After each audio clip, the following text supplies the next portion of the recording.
Buenas tardes a todas y a todos. Bueno, hoy el 11 de diciembre, ¿no?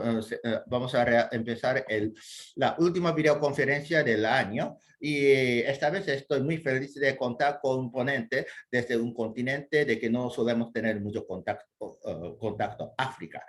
Se trata de Will Ruddic, de origen estadounidense, que lleva ya mucho tiempo en Kenia para implementar la moneda bangladesa y ahora tiene otros proyectos. Entonces ahora ¿no? va a contar sus nuevas experiencias que está llevando a cabo ahí en Kenia y espero que les sea muy interesante. So, please go ahead, Will. Hi, everyone. Sorry I can't speak Spanish, but really happy to be here, and thank you, Miguel, for inviting me. Hola a todos, no sé hablar español, por lo tanto voy a hablar inglés. Estoy feliz de estar con ustedes y gracias, Miguel, por todo. So I've lived here in Kenya now 13 years and started a nonprofit organization called Grassroots Economics. And we've been trying lots and lots of different techniques of starting community currencies. And so I'll kind of discuss briefly that history and kind of where we are now and what sort of approaches that we're trying. Entonces, bueno, lleva ya 13 años en Kenia y empezó por fundar una asociación que se llama Grassroots Economics, o sea, economía de la base, y han tratado de diferentes técnicas para iniciar monedas sociales. Y entonces va a debatir brevemente esta historia y la actualidad y también las aproximaciones para el futuro. Go ahead. Yeah. Let me share screen here.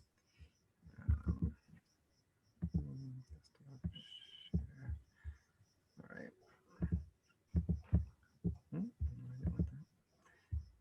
Okay, can you guys see this? Yeah, now, yes. Okay, I'll discuss a bit about how we're also working with the humanitarian sector. So I've mentioned Red Cross and World Food Program here as well, which will be interesting. Bueno, voy a hablar un poco del sector humanitario que les va a ser interesante. Yeah. Go ahead. Yeah. So, going back 10 years to today, we've been working with small groups or chamas, generally women's groups, who have a lot of volatility in the amount of cash, like national currency, that's available. Bueno, hace 10 años que trabajaba él, ¿no? Con pequeños grupos que se llama chama. Principalmente era un grupo de como mujeres que eran muy vulnerables en términos del efectivo. Go ahead, please. Yeah. So we've tried a lot of things historically, starting with a program in 2010 called Ecopesa, and then eventually Bangla Pesa, which bloomed into many different similar kinds of groups, and then into Sarafu, and then kind of the current iteration of these communities making their own medium of exchange. Bueno, entonces hemos tratado varias cosas. Empezamos con el programa en 2010 que se llamaba Ecopesa y después nacieron otras monedas como Bangladesa y otros grupos y hemos evolucionado a Sarafu y otras comunidades también usan unas monedas sociales. Go ahead. Yeah. I won't go so much into the general history here, but I generally would talk a little bit more about sort of origins of different types of script notes, even like flying money back in the Silk Road, and just the idea that community currencies or even vouchers that end up circulating as a medium of exchange is really ancient. It's not a new thing at all. No voy a hablar sobre los orígenes de distintos tipos de monedas o vales, pero lo importante es que la idea de usar monedas sociales o vales como para los intercambios locales no es algo nuevo, sino que ya había experiencias en el pasado. Go ahead. So I'm going to go ahead and move just directly into kind of what we're working on right now. And I'll specifically around a pilot that we're doing with the World Food Program in a place called Kitui. Ahora va, ¿no? Va directamente al proyecto en que está, ¿no? Trabajando, un proyecto piloto ¿no? Relacionado con alimentación. Yeah. So first of all, there's a big emphasis on working with government stakeholders. I mean, everything from, you know, community, local businesses in the community, religious groups, the community groups, but also local government. Entonces, bueno, ahora estamos hablando de los stakeholders, ¿no? Estos, ¿no? Que participan, no, los actores involucrados. Entonces, no se trata solo de los grupos comunitarios, comercios locales, grupos religiosos, sino también, ¿no? Participan los del gobierno. Yeah. I mean, one of the emphasis is also around involving the local elders, which are sort of the lowest you know, the most local form of government. They're sort of below a chief in the management of the community currency and even in the creation of something like a local tax in the local currency. Okay. Es que uno de los énfasis, uno de los énfasis es involucrar sobre todo a las personas mayores, ¿no? en esas comunidades, porque ellos son muy, ¿no? Son considerados como ¿no? personas importantes, ¿no? De alto rango en esas comunidades. Y eso sería como una forma local de, bueno, gobierno y para que ellos participen en esa gestión de la moneda local, ¿no? Y también, bueno, pensemos, también estamos pensando en la creación de un impuesto local en moneda local. This is just an idea of some of these like stakeholders. So there's like regional government stakeholders, and then there's local area chiefs and assistant chiefs and elders and community leaders. Entonces, bueno, aquí en esta imagen ustedes ven, ¿no? Dos partes, ¿no? Bueno, a la derecha, ¿no? Ven esa gente del gobierno regional, y por otra parte, a la izquierda se ve la gente, ¿no? Por ejemplo, caciques locales y, ¿no? Personas mayores y otros líderes comunitarios. Go ahead.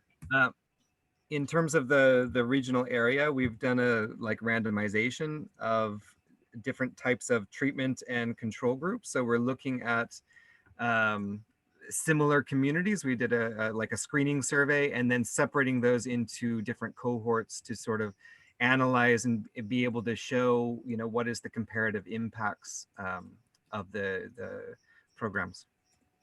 Entonces, en términos del área regional, hemos hecho la randomización para aleatorización, no lo sé, para detectar a estas comunidades más o menos con características similares. Yeah, and so in this case, what we're trying to do is we're trying to show how most of the aid industry, like WFP, is focused on cash transfers. So during crisis or emergency, they will dump an amount of national currency into the community, and then that's it. And so we're really trying to look at what's the difference between supporting or working with a community currency. Okay. Bueno, está trabajando también con muchas ONGs, ¿no? Lo que suelen hacer esas ONGs es inyectar efectivo, ¿no? Una cantidad enorme de efectivo, ¿no? En esas comunidades, sobre todo en caso de crisis, pero nosotros tratamos de hacerla, ¿no? Con moneda social para ver la diferencia. Yeah. Go ahead, please. So the main group that we're working with, they're often called chamas, or VSLA is Village Savings and Loan Association. And these are generally informal groups that come together and act as like a savings and loan group, quite often like a rosca. I'll pause. Okay, bueno, ahora hablamos de Chama, que es como una asociación de, ¿no? Local de préstamos en vales, ¿no? Y este es, no, y también funciona como un grupo de como ahorro, bueno, de ahorro. Please. So there's three ways that we come in and work with them in terms of training. One is around just capacity building, like we focus a lot on syntropic agroforestry. So it's a method of agriculture that does soil regeneration. So yeah, I'll let you translate that. Ok, entonces, bueno, tenemos como tres formas de, ¿no? De capacitación. La primera es, ¿no? La capacitación en ¿no? En la agrosilvicultura sintrópica, de que, bueno, vamos a hablar más tarde. Please. I think, you know, we can get into a little bit later, like sort of the different stages in terms of creating a local currency, but often we start with resource mapping, and generally there's some emphasis on building up local resources. So in this case, it's building their ability to train others, and specifically around agriculture. Okay. Bueno, tenemos las monedas sociales están en distintas etapas, pero bueno, normalmente empezamos con el mapeo de recursos y también en el énfasis en la capacitación, en la capacitación. Okay, so another thing that we're training them on is to basically act as a local vendor for aid. And so what happens with the typical, like a cash and voucher assistance program with World Food Program or Red Cross, is they'll create a voucher, they give it out to the community, and then they'll tell everyone you can redeem it at this vendor. And so we're trying to basically make the community its own vendor in this case, and we'll get into that with the local currency. Y el segundo punto es actuar como vendedores de AEV, que en vez de pasar como pagar en vales ya reembolsables, estamos tratando de que ese vale circule varias veces dentro de la comunidad. Yeah. And finally, it's, you know, the development of their own community currency. And in this respect, we working with that group, they will establish a voucher that's redeemable for their goods and services. So the community currencies in our case, we're really focused on are vouchers against their own goods and services. Y como última etapa, estamos tratando de desarrollar, ayudar a que la gente desarrolle su propia moneda comunitaria, ¿no? Entonces, bueno, estamos tratando de iniciar vales reembolsables en bienes y servicios. Yeah, please. Thank you. This is just a sort of a pictogram of the syntropic agroforestry technique. It's very much about like growing your own mulch on site, and then being able to cover all the soil and regenerate, you know, good, healthy soil. Aquí a la izquierda se ve esa imagen, ese pictograma de la agrosilvicultura sintrópica. O sea, se trata de plantar distintas cosas al lado para mantener la capacidad, la fertilidad del suelo. Yeah. So the vouchers that the community are creating against their production, in parts are against the training and the vegetables and produce coming out of these farms. Entonces, bueno, los vales que hoy en día se usan son para que la gente sean capacitadas para este tipo de agricultura más sustentable, y después la gente, bueno, con esos vales reembolsa en moneda, bueno, en esos productos. Yeah. This is the interface digitally for people to access their local currency. This is done on any feature phone in the country. You can dial this code here, this *384 *96, and you get a menu asking your language. You enter a PIN, that's your secret password, and you automatically have an account at that point. So this creates for you an account, and those accounts are living on a localized blockchain system right now. Bueno, esto es la interfaz, ¿no? La interfaz digital, ¿no? Para que la gente acceda a esa moneda social, ¿no? Bueno, en realidad ese sistema funciona en inglés, pero yo lo traduje en español para que, bueno, vean con mayor facilidad. O sea, en la primera página, ¿no? Se elige el idioma inglés o swahili, que es uno de los, bueno, el idioma más hablado, ¿no? El idioma autóctono más hablado por ahí. Y después, ¿no? Se crea un PIN, ¿no? Ese código, ¿no? De código tipo contraseña, y así se puede crear fácilmente una cuenta ahí en ese sistema. Please. Yeah. To do a transaction, so once you've made an account and you dial that code again, you'll get a menu like this. It'll show your balance. There's also the ability to change which voucher you're using. We have a default token called Sarafu that everyone gets when they first start. That's kind of like a training token. I mean, we've used it quite a bit. We can get into the history of that, but the idea in this case is that the community is making their own. When they want to send it to someone, they put in the phone number of the person they're sending to, the amount, their password, and then both parties get an SMS. And people can have as many different vouchers as they want in their wallet, as we would call this. Sorry, before translating, can I have a question? How much Sarafu or something else will people have at the beginning? Yeah, so right now they actually start with 50 Sarafu, but we just are treating that with WFP as a training token. Right, so they have a token in it. So how much? How much? How worth is 50 Sarafu in terms of US dollar? Well, I mean, it's not redeemable for any national currency, but generally people will use it one-to-one with the national currency. So 50 Sarafu would be like 50 shillings, which is about 50 cents. On the okay, bueno. Entonces, bueno, he estado preguntando, ¿no? O sea, ahí, bueno, en la pantalla de izquierda nos dice, ¿no? Como que esa persona tiene 100 sarafos, ¿no? Y yo quería saber cuánto vale un sarafu. Entonces, más o menos, un sarafu vale $1 centavo. Entonces, 100 sarafos sería como $1, ¿no? Entonces, ahí ves como enviar vales, perfil ayuda, y cuando quieres pagar, por ejemplo, en este caso, 5 sarafos a alguien, entonces, primero pones el número del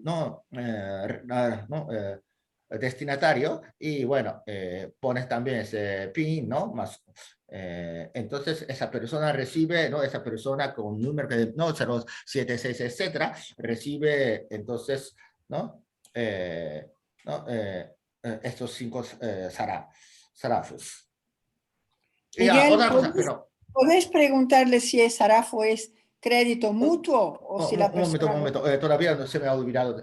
Es que en ese sistema se puede usar distintos vales. Entonces una moneda puede llamarse como Sarafu, otra moneda puede llamarse, no sé, como paro, no sé qué, pero entonces dentro de este sistema pueden convivir 2 o 3 o 4 monedas distintas.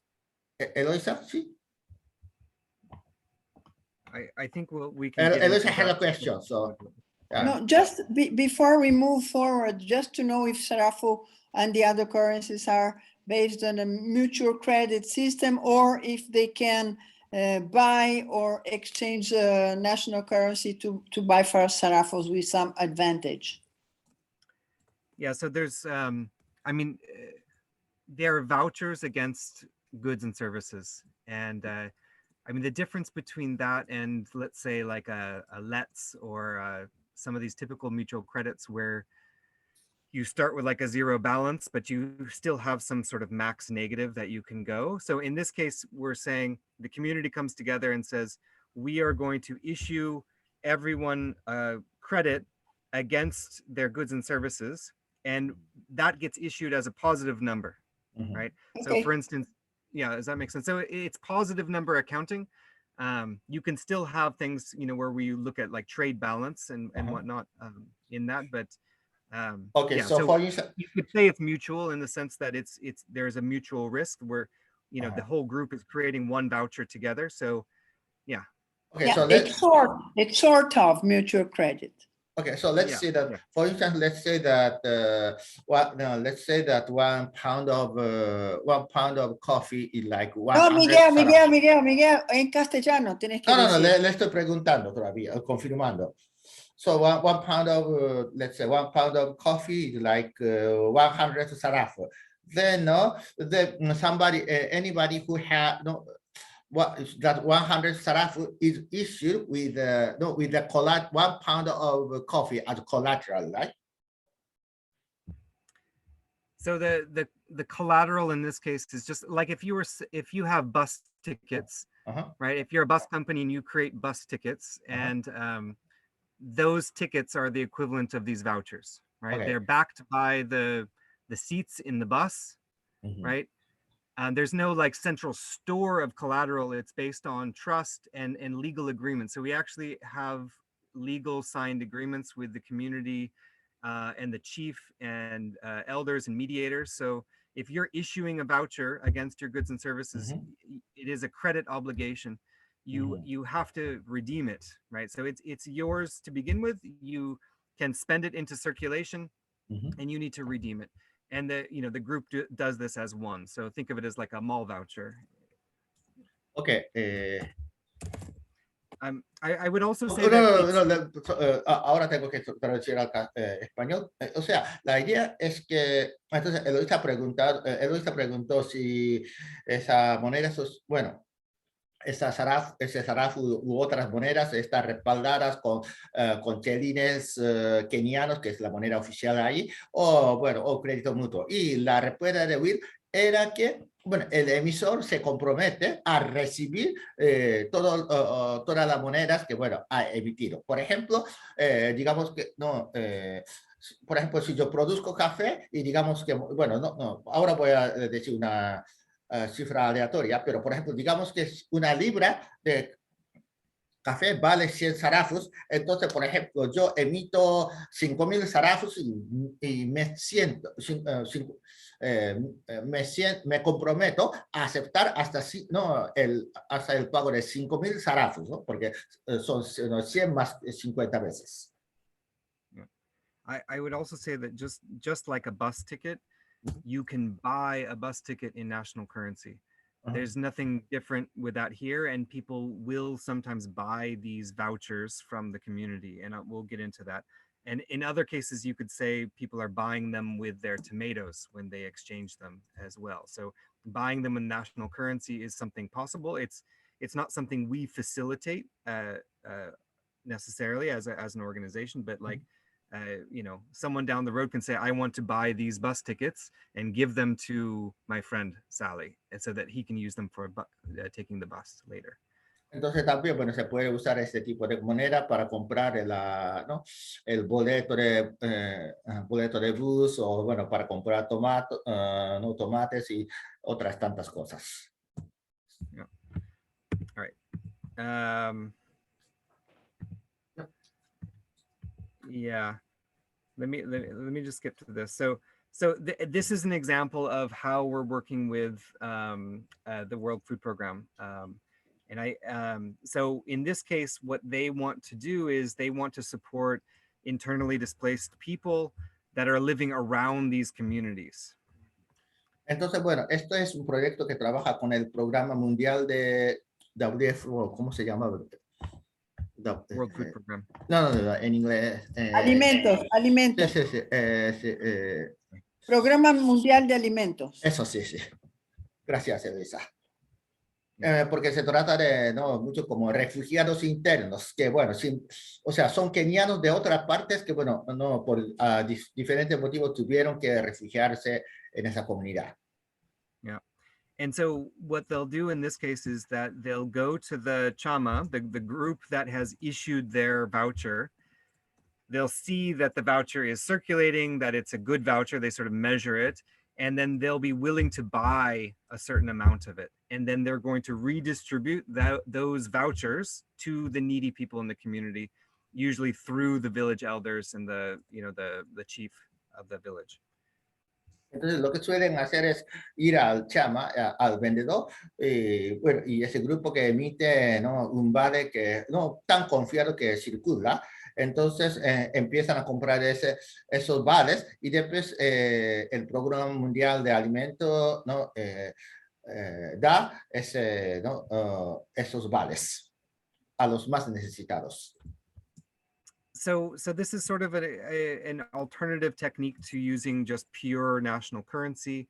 And what we sort of expect to see, and we've seen in different sort of pilots, is that there's a spike in national currency spending in the community that drains out very quickly, but the community currency spending, keeps kind of increasing slowly over time. Lo que suele pasar es que cuando se inyecta, ¿no?, la moneda nacional, hay como un boom, ¿no? O no, bueno, una alza y después la bajada de las transacciones económicas, porque ese tipo de dinero se va muy pronto de la comunidad. Pero con la moneda comunitaria el dinero se queda más y por lo tanto hay más transacciones. And then this is done in often multiple tranches. So like there'd be a first tranche of funding going out and then a second based on how the first one goes. Entonces también, bueno, se puede hacer en distintas como olas, ¿no? O sea, en vez de comprar una enorme cantidad en solo una vez, se puede comprar poco a poco en 2 o 3 o 4 ocasiones.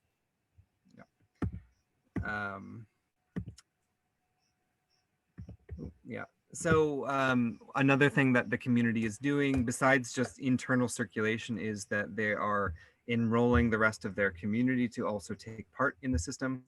The rest of the community won't get any of their community currency when they get, an initial account, but they can still participate. For instance, like someone from within the group could pay someone outside of the group to help with labor on their farm, and in return, that person could come back and get food from that farm later. Bueno, otra cosa de que la comunidad está tratando de realizar es que la gente que no son miembros oficiales del sistema también puedan no participar, ¿no? Entonces, como se ve ahí, ¿no? Que la gente acepta vales y después compran.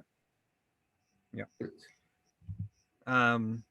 The main way that we sort of teach communities how to do this, and even within the community, is usually using beans. So we would have a group of, let's say there's 6 people here representing different goods and services that they have to offer, including like a community farm. And they would practice trading these beans amongst each other for these different products. Entonces, bueno, la forma más común en que, ¿no?, enseñamos a las comunidades es usar, como por ejemplo, frijoles, ¿no? Y usar, bueno, solemos tener como un grupo de, aquí, 6 personas, y cada uno tiene su propio producto como agua o pescado, u otro servicio para ofrecer, y así la gente, ¿no?, experimenta esas transacciones. Please. So an example, we have, the group, let's see here, started everyone with 100 of these vouchers, these represented by beans here, these little cards would be beans. And in the end of this short game, maybe Roy will end up with 500 and Will ends up with 0. And we do a lot of just discussing, what happens in this case, how do we create balance again when there becomes imbalance, and how do we deal with problems? Bueno, entonces, por ejemplo, en este caso hay 6 personas como Roy, Pia, Sofía, Hermán, Will y Chama, cada uno tiene 100 vales, ¿no? O, bueno, número de 10 o, bueno, frijoles, ¿no? Y al fin del juego, Roy, por ejemplo, tiene 500 y Will es, bueno, se acaba todo, ¿no? Se acaba todo con Will, y en este caso, ¿qué hacemos, no? Entonces la gente debate, ¿no? Para solucionar ese problema, para que haya un equilibrio. Please. Another thing that's possible, because you can hold many of these vouchers in your wallet on your phone, you can end up having vouchers from other communities, right? So one person, might end up with something like 5 different vouchers in their phone. The vouchers should all be one-to-one value to each other in the national currency. There's no kind of exchange rates or anything like that. And you can also inspect the voucher to see, which community is this for? Is there a phone number for that chama? So you can get intertrade between the communities.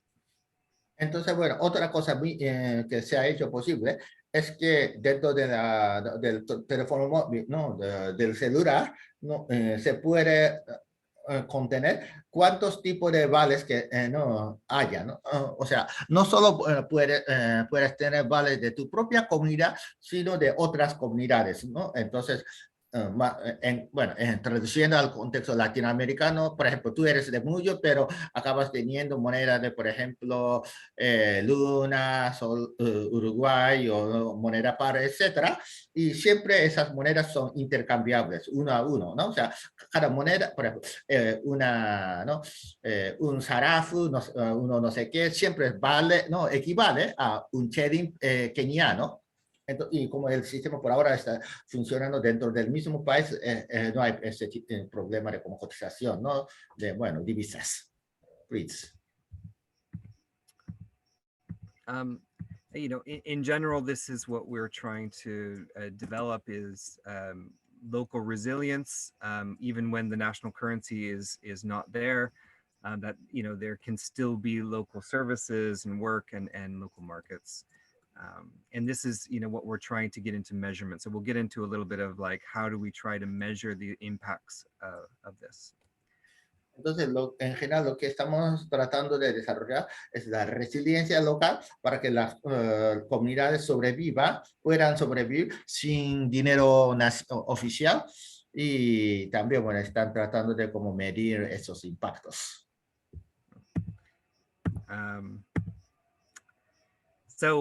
One thing that in terms of studying the outcomes, we use financial diaries. And so in these diaries, they're keeping track of their national currency spending as well as any community currency spending.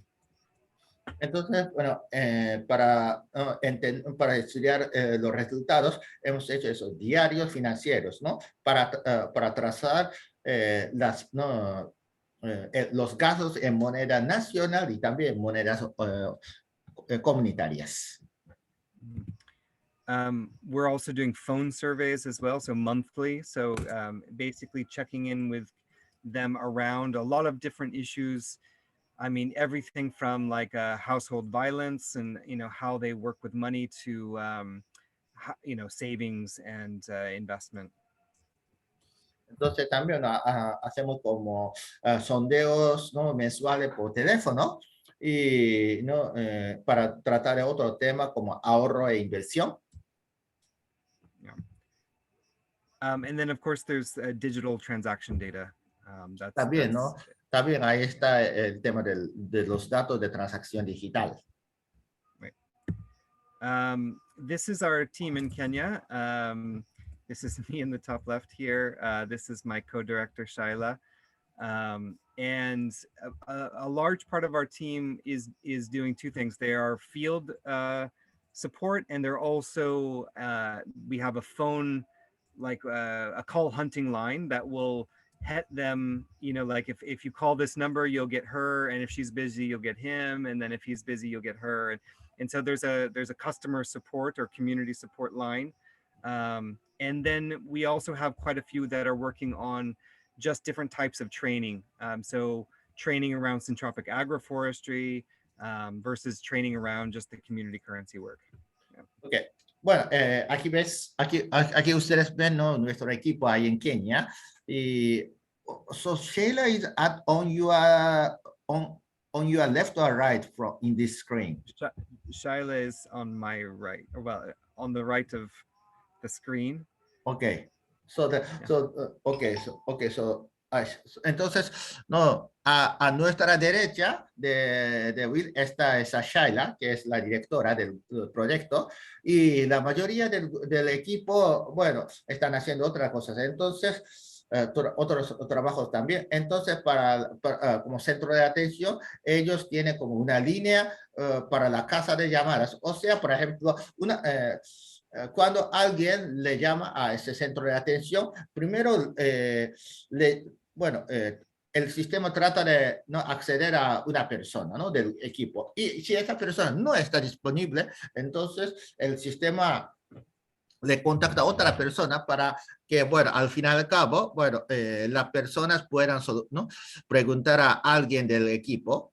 Y también este equipo está realizando otras capacitaciones, sobre todo de esa agricultura, bueno, agricultura o del uso de monedas sociales, etcétera. Yeah.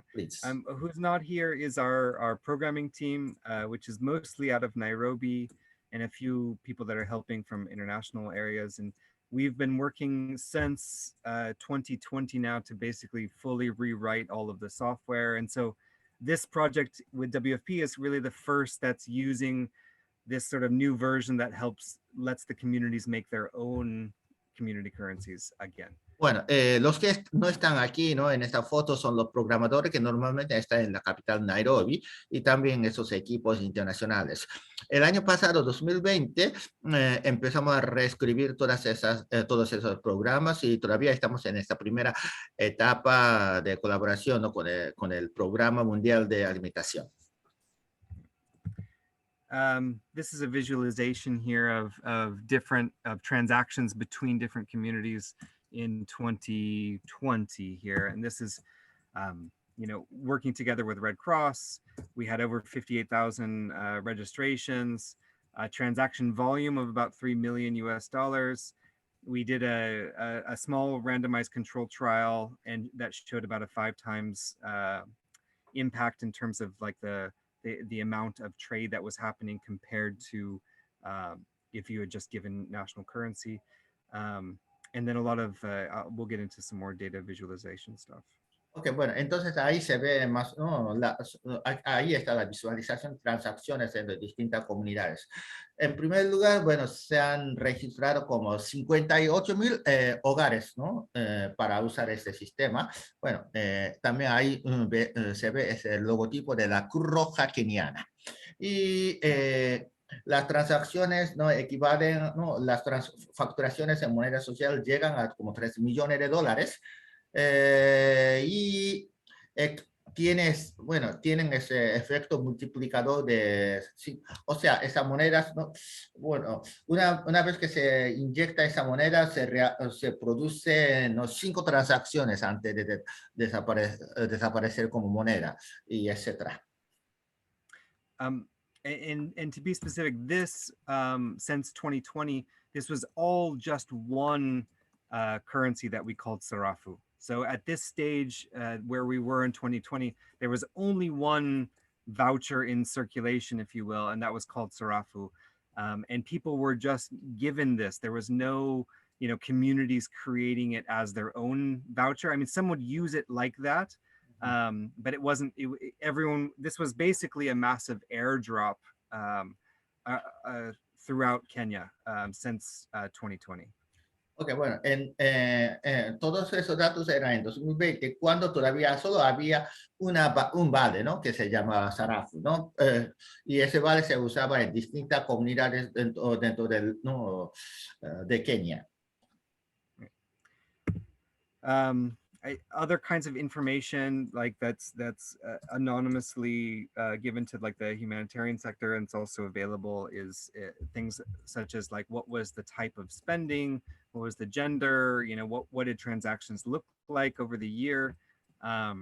There's a lot of data to visualize. Entonces tenemos todavía, ¿no? Otros datos, ¿no? Anónimamente dados, ¿no? Al sector humanitario, qué tipo de, ¿no? A qué sector se gasta, ¿no? Género del usuario, etcétera, etcétera, etcétera. So that's basically it. I'm happy to answer questions, and just in general, the idea that you know, this group of women can come together and create a voucher against their future production has been really, it's been empowering. I'm really honored to do this type of work, and we're always looking for new ideas and you know, how to do different types of implementation and do better work. So happy to be here and happy to be in your company. Thank you. Entonces, bueno, así más o menos ha sido mi historia. Aquí en esta foto se ve la imagen de un grupo de mujeres que bueno, tratan de, no, que se reúnen para crear un vale basado, bueno, bueno yo diría respaldado con la producción futura. Y Will está, no, se siente orgulloso de estar, no, está trabajando para este tipo de trabajo, sobre todo no, para adaptarse a diferentes comunidades. Entonces, ok. Yeah. That's it. Yeah. Ok, entonces muchas gracias Will, por tu presentación, y ahora, bueno, como siempre, empezamos, bueno, por el turno de preguntas, respuestas, etcétera, ¿no? Entonces, ¿quién quiere preguntar puede comentar en español o inglés, y de todas formas yo traduzco después, ¿no? En caso de que sea necesario, traduzco.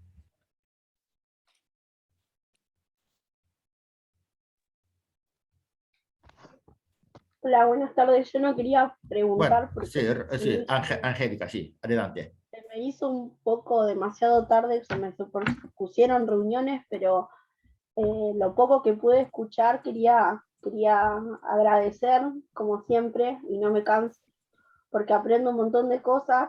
Lo poco que escuché me interesó un montón, me parece súper interesante. Y nada, más que nada agradecer el espacio y la posibilidad de pertenecer al grupo y la posibilidad de poder escuchar estas experiencias que son hermosas y muy, muy nutritivas para poder replicarlas. Así que nada, perdón por no poder llegar, pero se extendió la otra reunión y no me podía ir. Y nada, muy interesante lo poco que pude escuchar, la verdad que muy, muy, muy, muy interesante. Bueno, Angélica, no te preocupes porque como siempre estoy grabando toda esta presentación, así que ¿no? A posteriori después, ¿no? Después puedes verlo.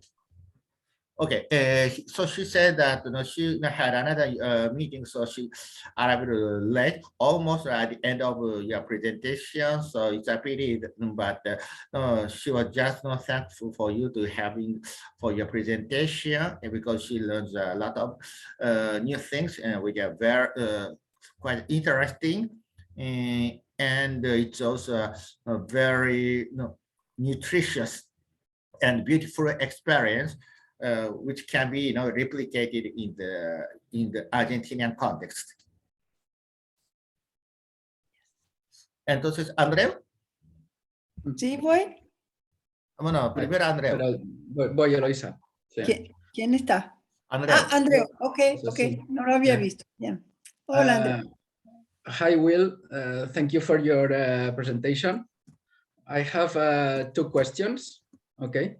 The first is that given your wealth of experience, and given that you have been doing trial and error, experimenting with different models, experimenting a lot, and having with this experience with all these trials and errors, what do you think are the main errors that you have learned, and that you can share the lessons learned from the main errors? Because the nice thing we already like, but I like to learn from the mistakes also.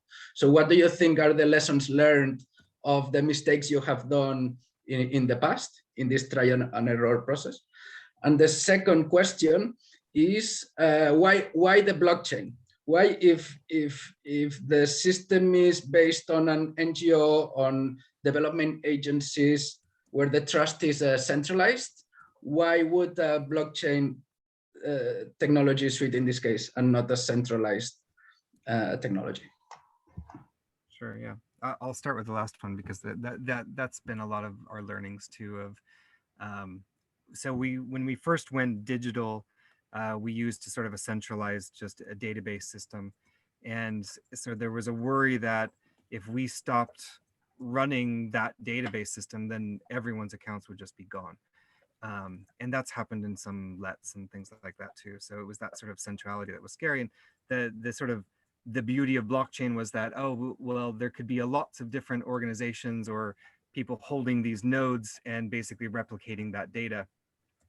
The problem was that the existing blockchains, most of them are sort of there's a nice technology around having secure databases, you know, but they've built in some bad economics around those. So they've made tokens that allow people to use them, but they're not the same kind of tokens that we would create in a community. Instead, those tokens like Bitcoin or, you know, Ethereum, they keep minting more and more and more of them, and they become less and less and less useful over time. And the people who get them first end up getting a lot of money. So there's this whole monetization scheme around Bitcoin. And so what we've done is get rid of all of that and just use the basic technology. So you can have, you know, 3 people even holding a node. So just a server in your house that replicates this database. So, you know, really just using the concept of decentralized ledger technology, but without the cryptocurrency aspect of it, right? There's still a gas token, but that's internal to the group, and no one's charged with that. That just makes it's more like a key to basically say that if because these are still public, if Vanessa wants to do 1 billion transactions in a day and try to destroy the system, that she won't be able to do that. So there's still some security measurements, but there's no, you know, economics around trying to sell some sort of, you know, crypto asset or something like that. So that's been a big lesson learned for us. I mean, we've gone through 3 different blockchains to get to the point where we said, forget about it. You know, forget any of these kind of commercialized blockchains that are trying to sell you some token, because generally they're essentially Ponzi schemes. You know, if you get in early, you start making a lot of money, yada, yada, yada. So nowadays there's little tiny, you can run these on Arduinos, even these little tiny chips, you know, in 5 houses around your community, and you could have a decentralized database. And that's enough. You can also connect them together as well. You can have, you know, one blockchain connected to another, so you can share information between different. So all that technology is getting a lot more actually decentralized now. So I'm happier and happier about that space, and just getting away from kind of the crypto-esque qualities of it. I would say, you know, another sort of lessons learned, you know, the more sort of communities, you know, own these, the better. And I think that was always the case. You know, when I started doing this stuff, it was always, you know, start with a community group, show them, you know, examples of how it's been done in other countries, like historic videos of like the original like Bancos Palmas getting started and things like this. You know, those were always really inspiring. Have them come up with their own rules. And I think, you know, in 2020, we had to sort of redesign our entire software. And so we went to this one currency model, and also Red Cross was coming in at the same time, and COVID also hit at the same time. So we basically did this model where we said, okay, let's just distribute this one token to everybody that we can in Kenya. And that was an interesting experiment. It really grew in terms of usage over, you know, a good 6-month, 9-month period. But it was only those groups that really owned it themselves that really continued using it in the end. You know, so if there was a group like a Legio Maria was a religious group in Siaya in near Nyanza, like they took it as their own, as if they had issued it, and really circulated amongst themselves.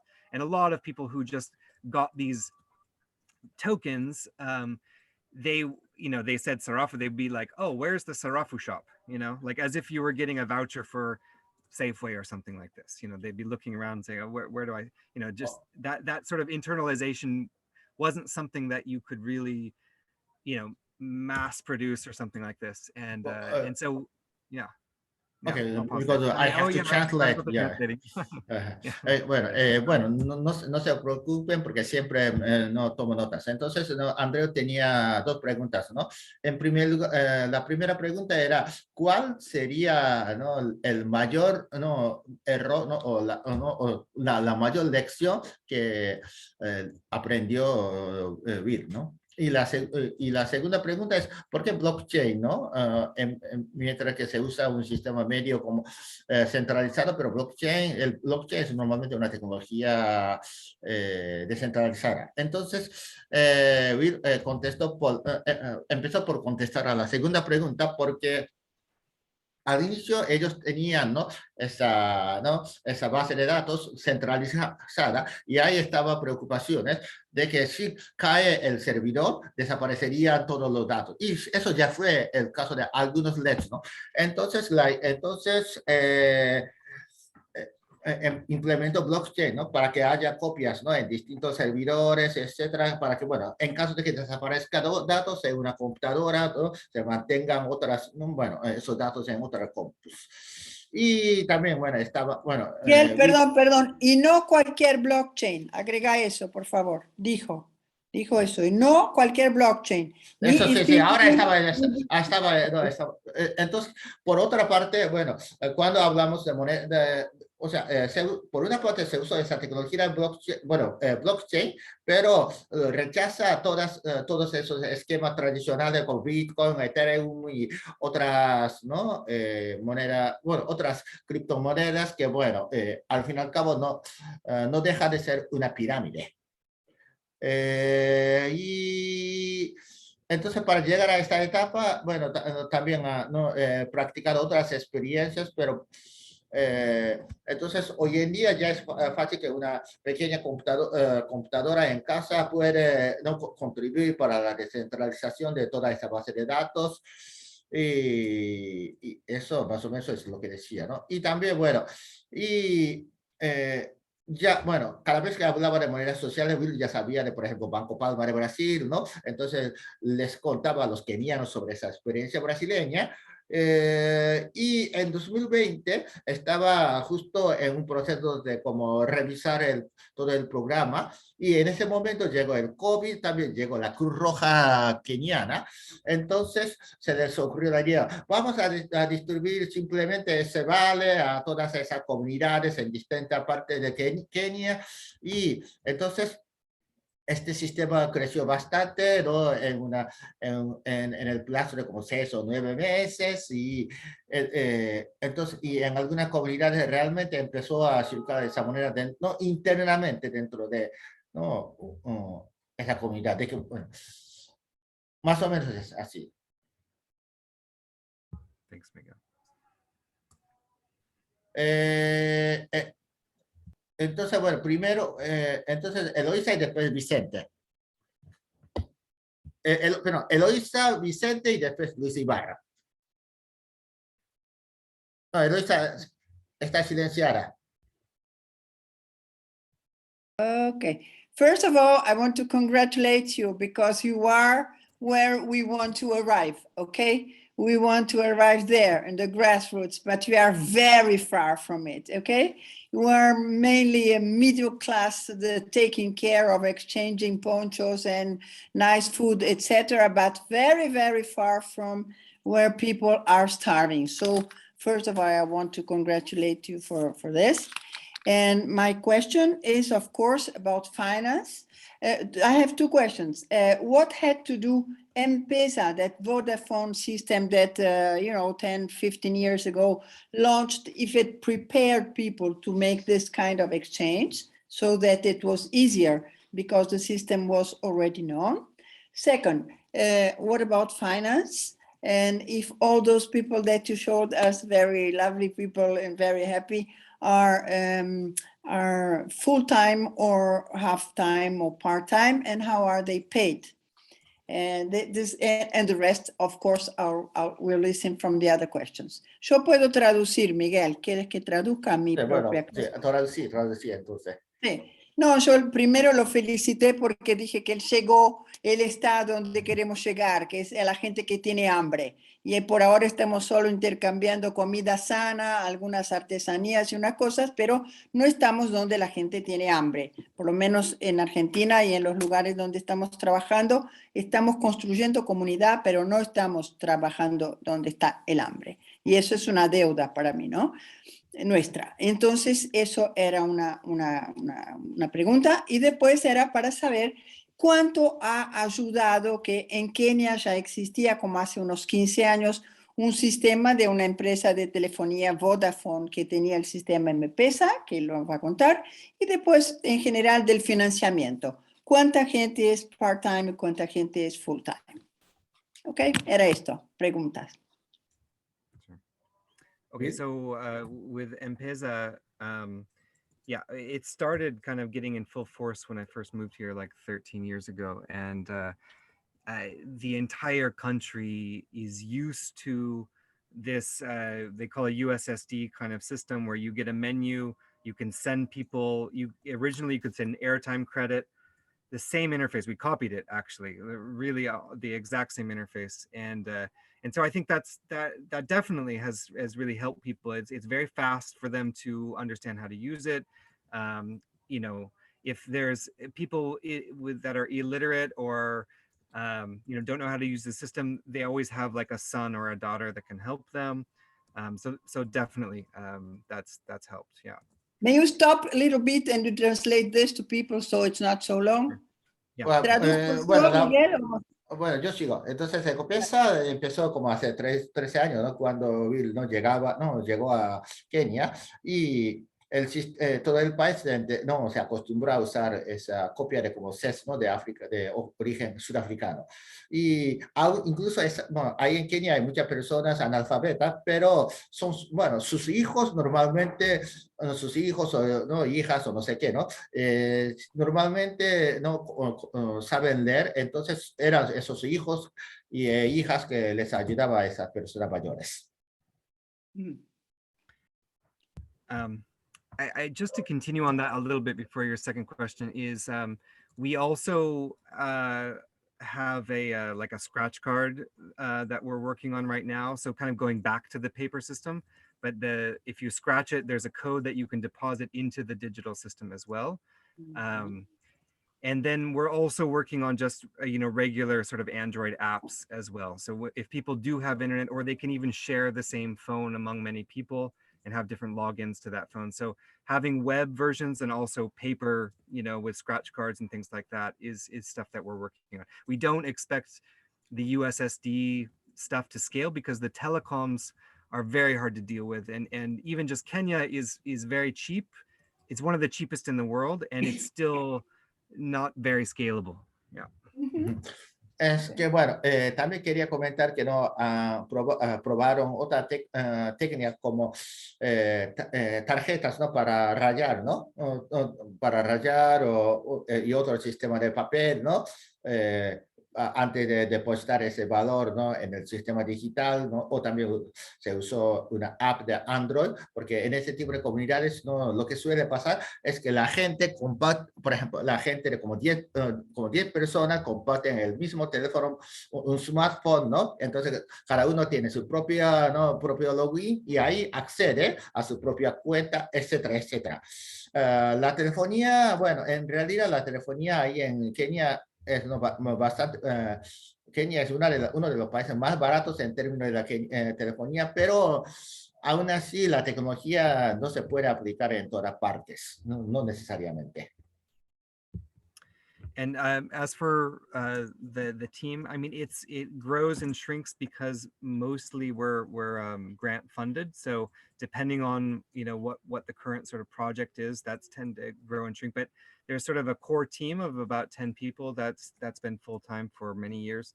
And what we're moving toward is not doing any sort of employment anymore, and moving toward all of us creating our own vouchers or even a group voucher against our goods and services that can be purchased. And so, for instance, like let's say Miguel was on the team, he would create a voucher against his services, And we had a grant, we would purchase some of those vouchers from Miguel to pay him over time. So using the same system we use in the communities as well. Yeah. Entonces, bueno, en cuanto al equipo, bueno, crece y no decrece, no dependiendo de la situación, ¿no? Por ejemplo, cuando viene un subsidio, no puede crecer ese grupo, etcétera. Pero normalmente tenemos un equipo, el núcleo de 10 personas que han trabajado a tiempo completo por muchos años.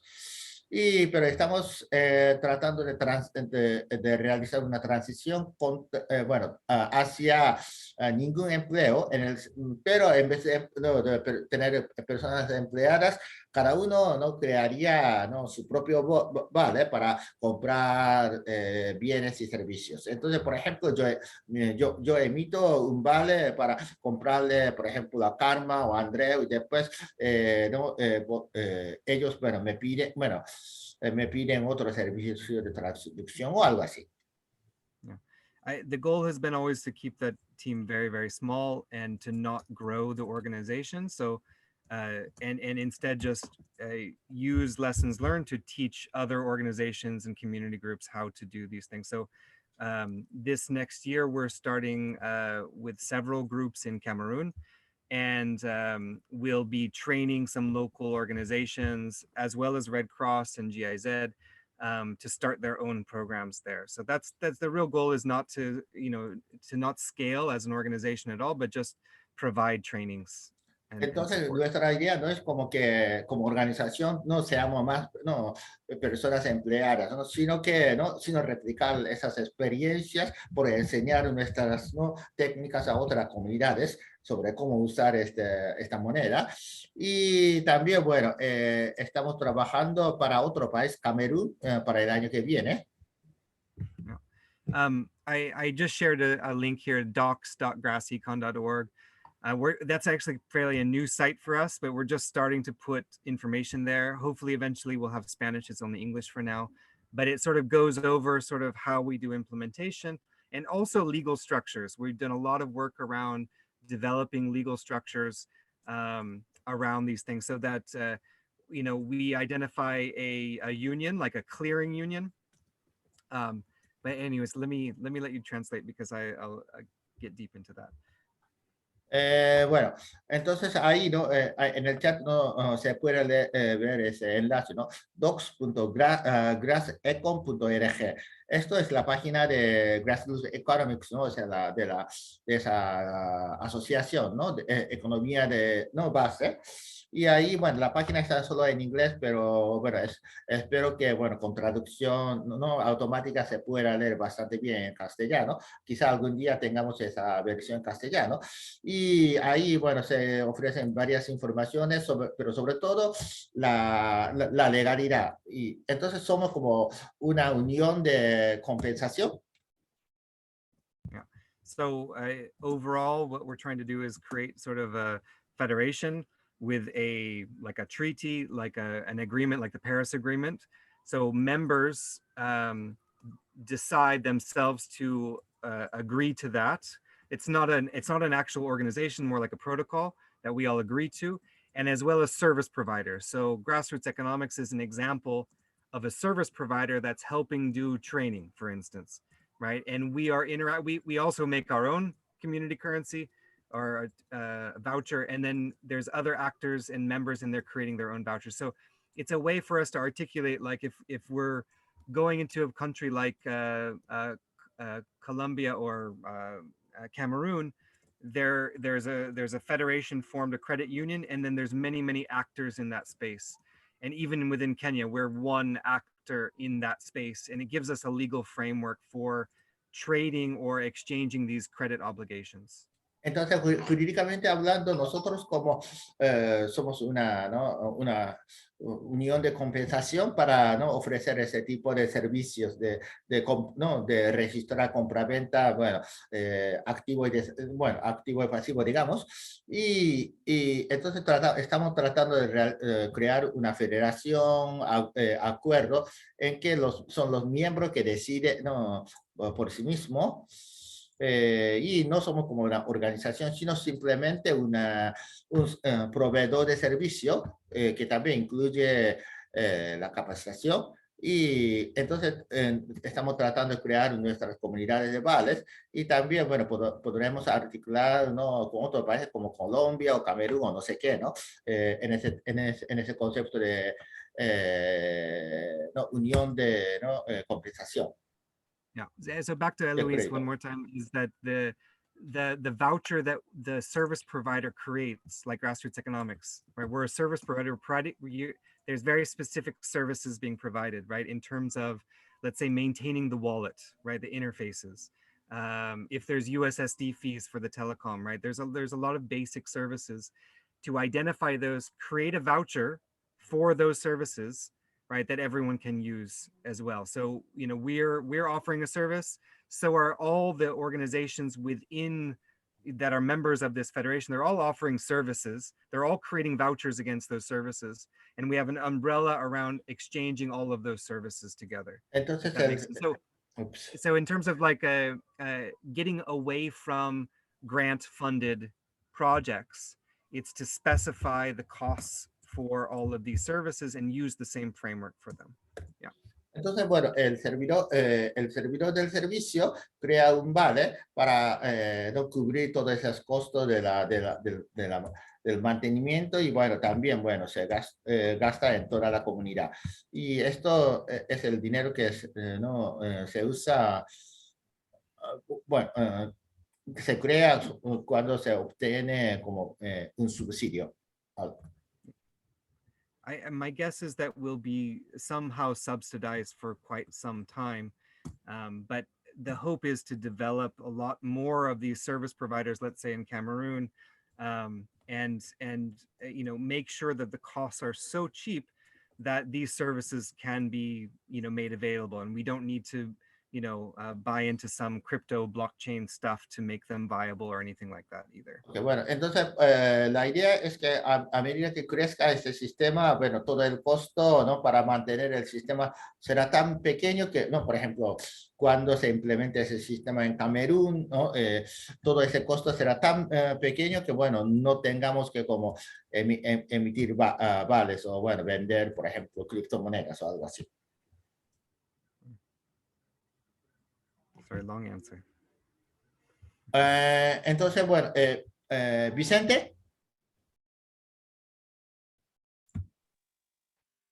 Hola, vamos a ver, mira, yo empiezo secundando las primeras palabras últimas que dijo la compañera Eloisa, porque me parece que está un poco ahí el nudo de interés, por lo menos de mi parte, que es el impacto verificable que nos ha mostrado en algunas tablas, ¿no?, algunos gráficos, de la población que realmente tiene una situación, digamos, de bastante vulnerabilidad o de escasos ingresos, ¿no?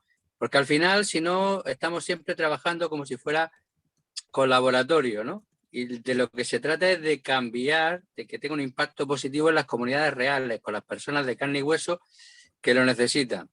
Porque es importante que la soberanía fluya desde abajo hacia arriba y el empoderamiento de las comunidades y la satisfacción de las necesidades. Entonces me parece una experiencia impresionante que me descubro ante ella, me parece absolutamente, vamos, impresionante, secundando un poco lo que ha dicho la compañera antes, y que creo que tenemos que, bueno, yo me voy a poner a aprender mucho de esto para precisamente alcanzar ese objetivo, ¿no?, importante, de la gente corriente, de la gente vulnerable, que es la que necesita que la economía le solucione muchos problemas en las vidas, ¿no?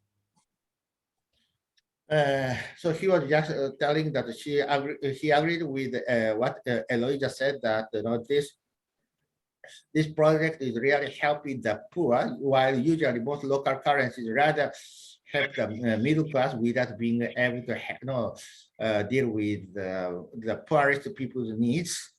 And yeah, so, and also he thinks he needs to learn a lot, and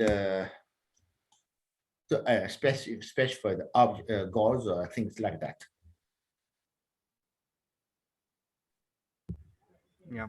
I mean, we do work with some more, middle class groups, and, there, one thing that has been starting to happen is that larger organizations or groups of even, like restaurants and things like this, forming groups, maybe looking a little bit like Sardex. And it's been interesting to see the two working together as well. Has been interesting too. So side by side, like a community village close to a city, and the city has its own currency among maybe middle class businesses and how they're exchanging amongst themselves as well. And so it's nice to sort of see that platform rippling out as well. And in some cases, the middle class sort of version, like let's say it's a voucher for 20 businesses within an area of a city. Those vouchers end up in some of the marginalized communities as well. So you do see some back and forth between the two. De hecho, bueno, está pensando también, ¿no?, en la clase media. De hecho, una cosa que está pasando es que algunos grupos, ¿no?, mayores, como una red de restaurantes, ¿no?, empiezan a usar una moneda similar a como Sardex, ¿no?, en Cerdeña, Italia, y que, bueno, que coexistan estos dos sistemas. Por una parte, siguen funcionando esas monedas, ¿no?, locales, ¿no?, monedas en comunidades, ¿no?, en esas comunidades rurales, mientras que la gente en Nairobi y otras ciudades, ¿no?, la gente, ¿no?, de clase media en esas ciudades tiene sus propias monedas, y al final y cabo esa moneda, ¿no?, de versión para la clase media, ¿no?, para comercios, ¿no?, llegue a esa comunidad, ¿no?, marginalizada, para ir enriqueciendo a ellos también.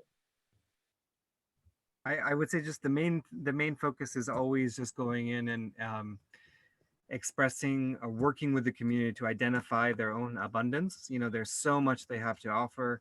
There's so much they have, and how they can share that with each other without national currency or pesos. And that's really the main focus. A lot of these the middle class businesses don't necessarily get into that as much, but sometimes both sides kind of can meet each other in good ways as well. Bueno, nuestro enfoque principal es trabajar con la comunidad para encontrar lo que es, no, en qué abunda, ¿no? Si hay abundancia en algún producto y cómo se puede compartir esa abundancia, ¿no?, mutuamente sin usar moneda nacional. Y muchas veces esos comercios para la clase media no necesitan, ¿no?, participar, pero quizá hay algunas veces, ¿no?, quizá hay ocasiones en que ambas partes, ¿no?, tanto la clase media como las comunidades rurales, sean beneficiarias de este tipo de sistema.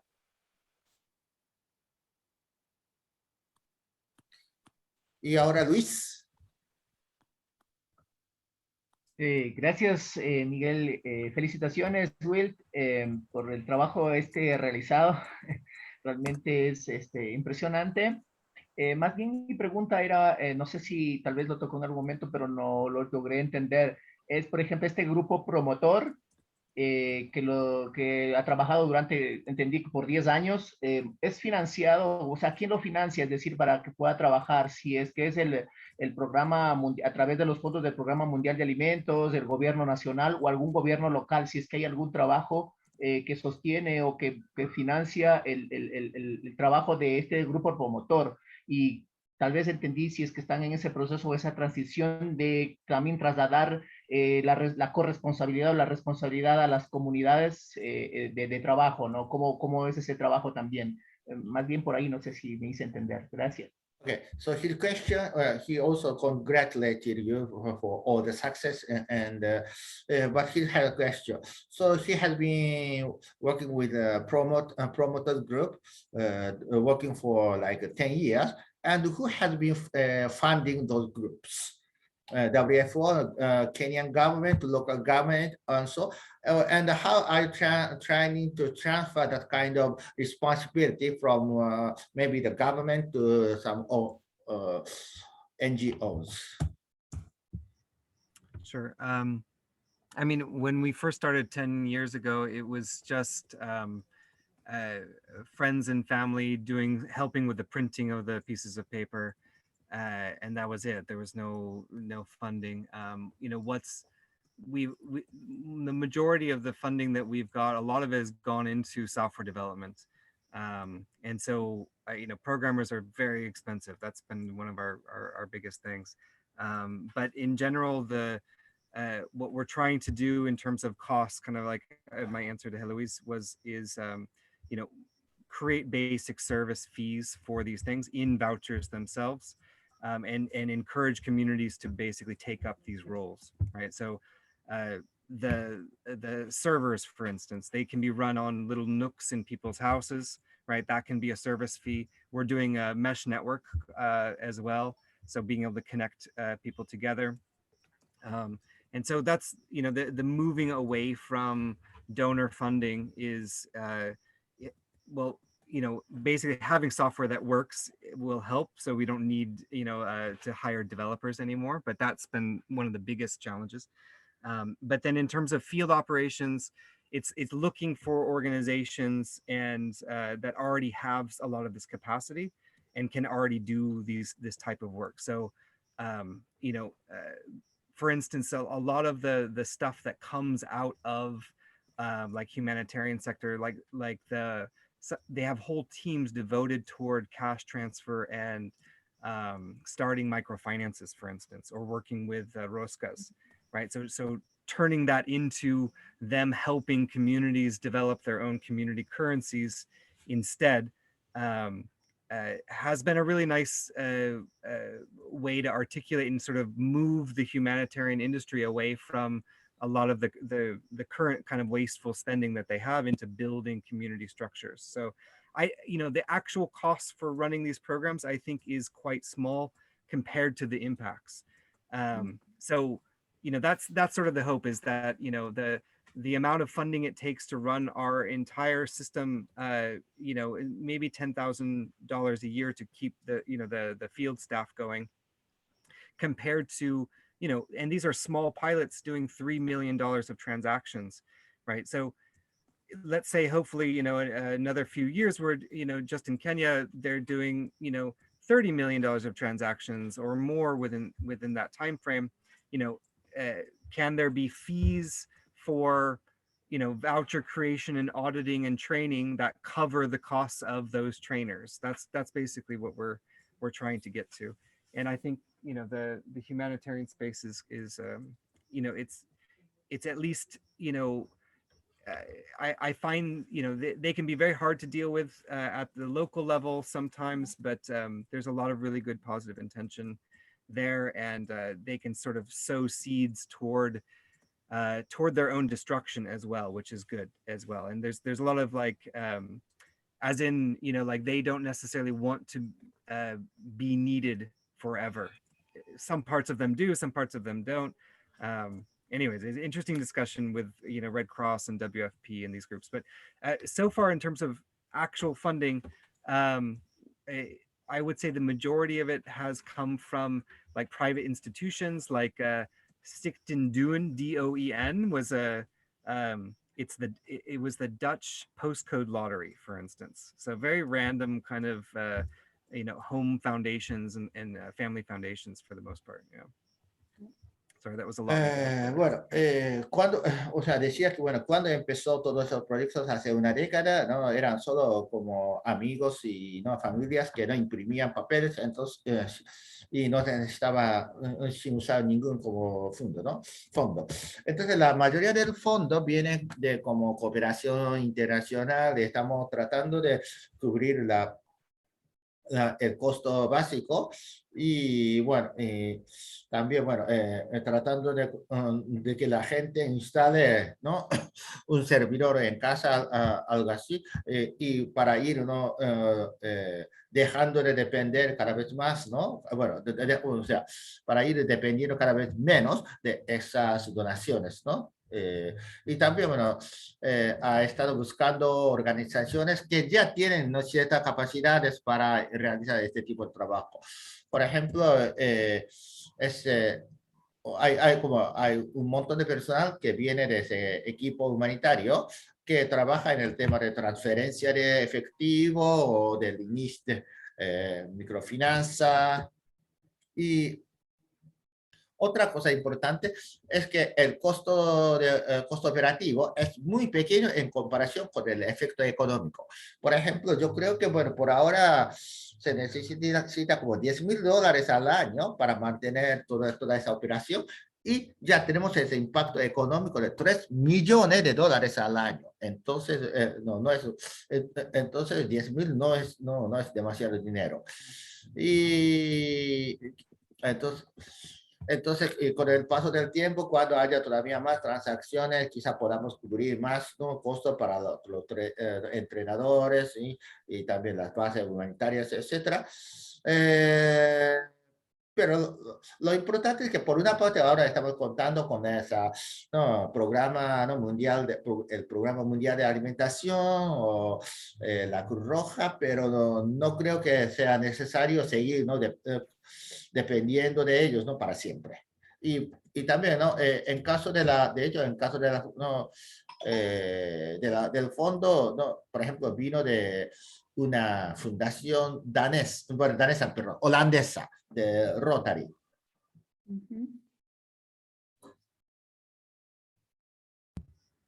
Gracias. I mean, yeah, no problem. I would say just in general, like the most effective technique for getting funding for this stuff has been just show your work in terms of, be very transparent, work with small communities and show those results. But also, Kenya is so full of failed development programs.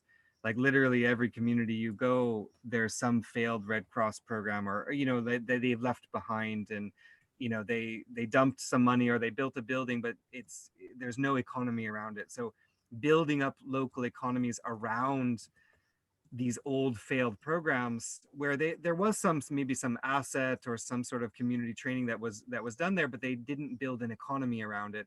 That's been really effective in terms of working with the humanitarian space and saying, this was your old program and now it's working again. Like now there's an economy built around it. That's been really effective. Es que, bueno, creo que, bueno, la técnica más efectiva de conseguir esa financiación es presentar su trabajo en una manera transparente, también, bueno, demostrando resultados. O sea, Kenia es un país lleno de esos fracasos de, por ejemplo, de proyectos hechos como por la Cruz Roja, etcétera. Entonces, vayas casi prácticamente en cualquier comunidad en Kenia, ya ha habido algún intento de realizar un proyecto económico que no dio el resultado esperado. Entonces, por crear una economía real, ¿no?, con esos impactos, ¿no?, es muy importante. Nosotros no estamos como inventando, nosotros ya hemos logrado esto, y entonces con esa fundación, con ese fondo, por ejemplo, con $10,000, bueno, podemos hacer algo más. Eso sería la mejor forma de convencer a los financiadores.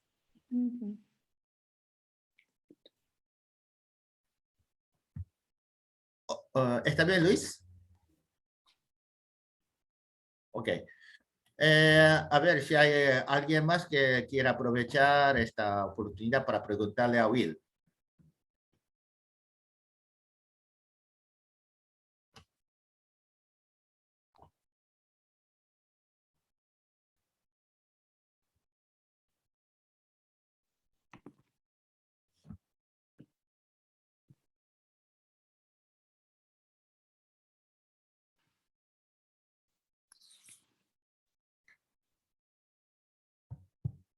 ¿Alguien más?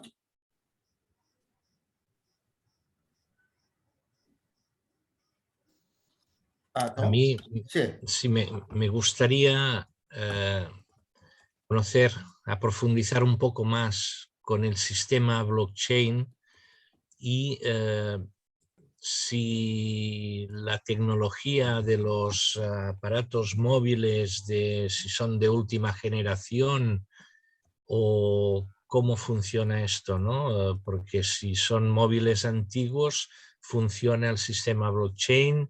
No sé, me gustaría si lo pudiera ampliar un poco. Gracias. He wants to deepen a bit about a bit more his knowledge about the blockchain system, and especially if the technology of mobile phones is, if you have to use the latest generation mobile phones, how that is working, or can people still use ancient, older mobile phones? Yeah, so what we've done is we've created a layer that you'll see on our software if you look at the docs page, but we've created a layer that there's basically a server sitting there at the telecom or connected to the telecom, waiting for these old ancient phones to communicate using USSD. USSD is like kind of like SMS. It's unstructured supplementary service data, and you end up with like a ancient Nokia phone can have a menu, and that menu can do sending and even look up a list of different vouchers that they have, change them, enter profile information. So we've created an interface. Right now, all of our users are using that. We are just now this year starting to now build some web-based systems for basic Android phones as well. So if you want to use it on the web, you can begin to do that as well. So for now, that everything we've done is to make sure that people, even without any internet, could still access that. And again, we're just using the blockchain as a local decentralized database. That's all. It's not, we're not using the gas tokens or anything like that. It's just a way to safely and securely store information with good protocols. We also store things on there, not just the vouchers with the information about them.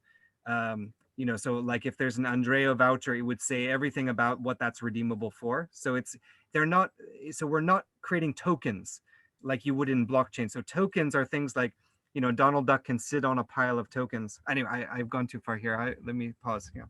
Bueno, lo que hemos hecho es que, bueno, como pueden ver en la página del documento, hemos hecho como una capa para, básicamente se trata de los servidores, ¿no? Que se trata de servidores que conectados, ¿no? A la compañía de telefonía, y son ellos que, por ejemplo, mandan esas, ¿no? Se comunican con esos aparatos más básicos. Entonces, no es que, cada teléfono móvil almacene todas esas informaciones. Esos datos están almacenados en esas computadoras cercanas, que están relativamente cerca, ¿no?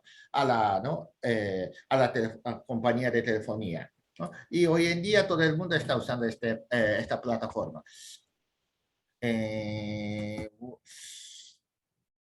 There's something else we're using blockchain for as well, and that is different kinds of anonymized data packages. So you've probably maybe heard the term NFT before. So this is it's a data package. So when we're presenting anonymous transaction data, like we were showing in the presentation, like we say, this village has done these transactions, right? Here's the evidence. Here's the actual kind of ledger. Here are endorsements, like let's say Red Cross has come in and validated that this many of those transactions have to do with health, for instance. That information can be stored in a way that it's provable that those signatures came from the Red Cross and those people, right? So that's another usage of blockchain, is to show proofs of some kind of an impact, right? So we can go into Red Cross and World Food Program and show that this is our evidence of what actually happened in those communities, right? And that's a nice record keeping tool with signatures as well. So we're still using cryptography in that case, because you have individual unique signatures, right? And you have data around that. So what we call an NFT, a non-fungible token, is just like an impact claim. You know, so there's a claim that, you know, this transaction volume represents actual goods and services being traded, as has it's been endorsed by the community, and these other, you know, actors can come in and endorse it. So that's another really useful use of blockchain. Again, though, we're not using any of these kind of large blockchains. We make our own for this purpose. You know? Bueno, entonces, otra cosa muy importante del uso de blockchain es que no se almacenan todos esos datos de transacciones, ¿no? Entonces, para que, bueno, por ejemplo, se confirme la firma por parte de la Cruz Roja que constata cada transacción, también para ver el tamaño de transacción, todo eso, era más o menos lo que decía. Mm-hmm.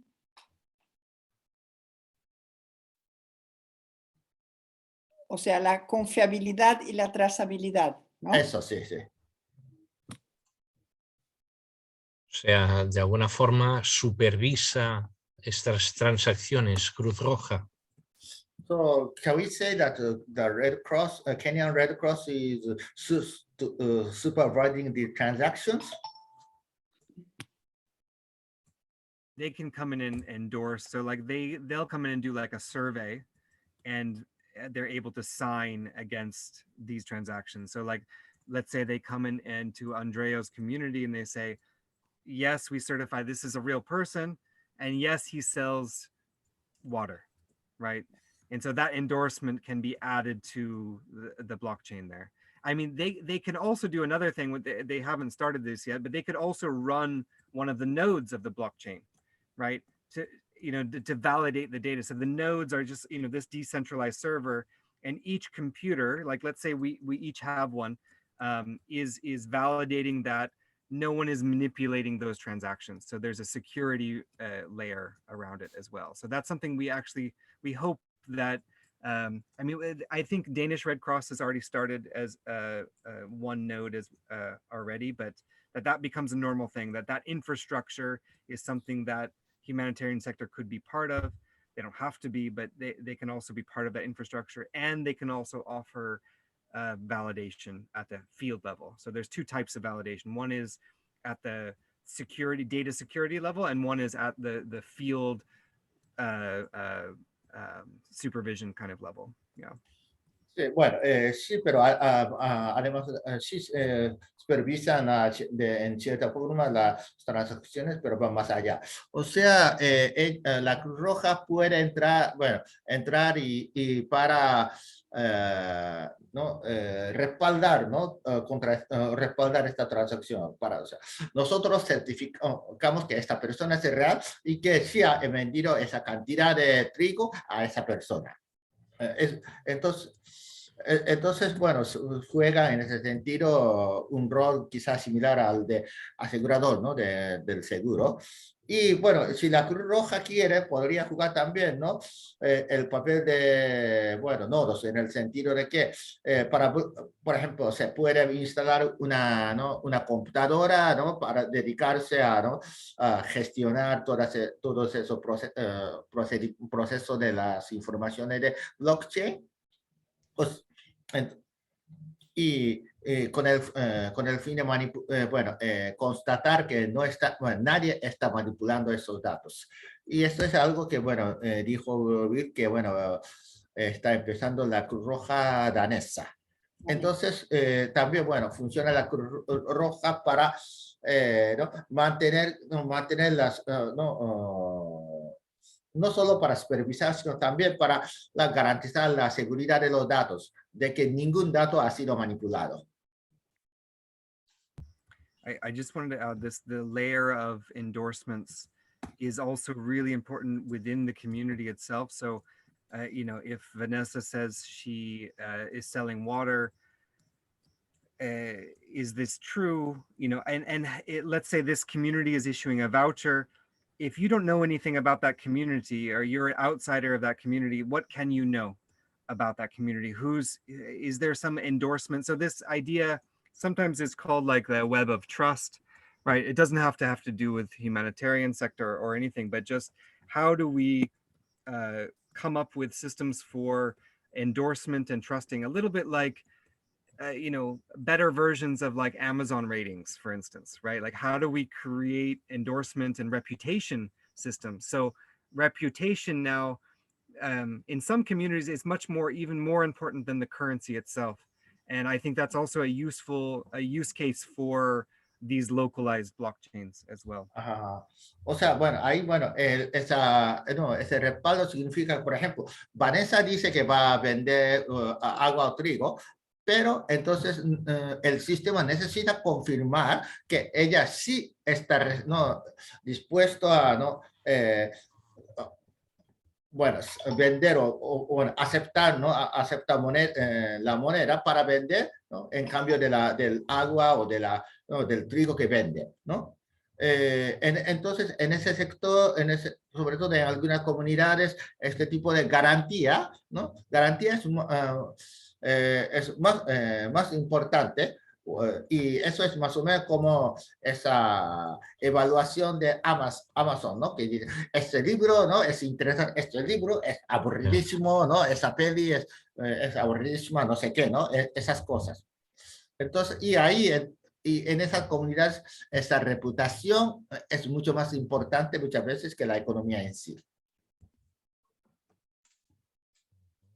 ¿Está bien, Tom? Sí, otra pregunta. Tengo entendido que el blockchain, yo no he utilizado, pero vamos, hay una clave, una contraseña, una clave que si la pierdes, no hay forma de recuperar el saldo, ¿no? Lo que tengas.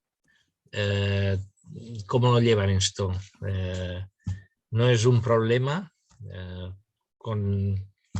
a nivel que quizás gente que con dificultades de alfabeto, de alfabetizaje, en fin, que no sé si esto es un hándicap o no? Another question is that, you know, as he understands, blockchain requires you to have the password, and when you lose the password, you lose money. Isn't there this kind of risk? Yeah, so I mean, we do this with the phones as well. I mean, even the small phones, there's the idea of having social recovery. So your account on a blockchain can actually just really it's a contract, and in that contract you can specify guarantors. You know, so if I lose my password, Marta, she's been listed as my guarantor. She can actually give me a completely new account and transfer, you know, trigger a function that transfers my funds into that new account. So that's very, very important. So we definitely don't want to be, you know, people need to be able to recover their accounts if they lose them. And ideally that doesn't fall on like a system admin or something like that either, right? Because that would be, we have a lot, if people lose their PINs, even on the small feature phones, we need to have a way for them to specify guardians that can unlock their PIN. And the same kind of systems work on blockchain as well. So it's called social recovery or social password recovery. Entonces existe un sistema de recuperación social por teléfono, etcétera. O sea, cuando cada uno crea una cuenta, entonces se trata de un contrato social y ahí puedes decir que, bueno, yo, Tom, en caso de que me olvide la contraseña, le pido, bueno, le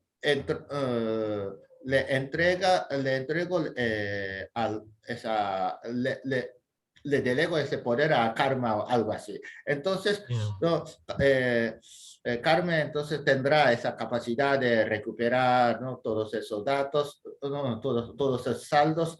Y entonces, bueno, cuando alguien no pierde su PIN, esa que sería como contraseña, entonces tenemos otro sistema para que alguien como guardián o alguien próximo pueda ayudarte a recuperar.